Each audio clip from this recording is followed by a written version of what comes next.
It is Bat Week. Who knew, right? And the Connecticut Department of Energy and Environmental Protection, DEEP, has made it a point to tell us what they do to help Connecticut. They say bats still get a bad name, despite their services to you. NBC Connecticut's Kevin Geist traveled to Litchfield, where a conservation site makes it a mission to help the species and help change their reputation.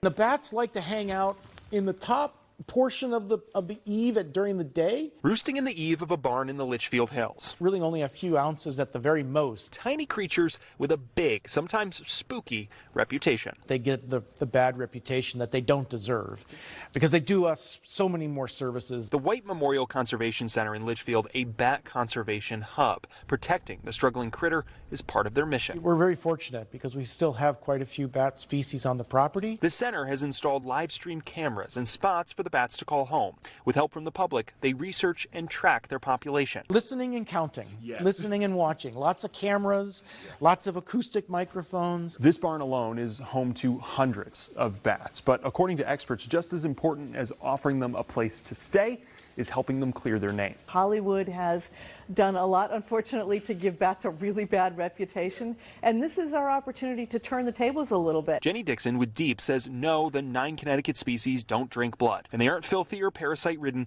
and they can carry rabies, but only a tiny percentage actually do, and they're very unlikely to bite. They help us control agricultural pests, forest pests, even insects that bother us. That pesky mosquito to us is a healthy dinner for them. A single colony of brown bats can eat 1.3 billion insects per year. But the population needs help. Some of the species were nearly wiped out just over a decade ago when white nose syndrome, a fungus known to kill cave-dwelling bats, took hold. Over 95% were wiped out. You know, when you lose that large a percentage of a population, it's incredibly challenging. Dixon says it'll take decades for them to rebound, but as more people are educated on Connecticut's night-flying friend, the more people are willing to help. We're very happy to see that there's some hope, but we're still in the early stages. And yes, I asked, even with the tons of bats on the property and Halloween on the horizon, there are no vampires on the property. In Litchfield, Kevin Geist, NBC Connecticut News.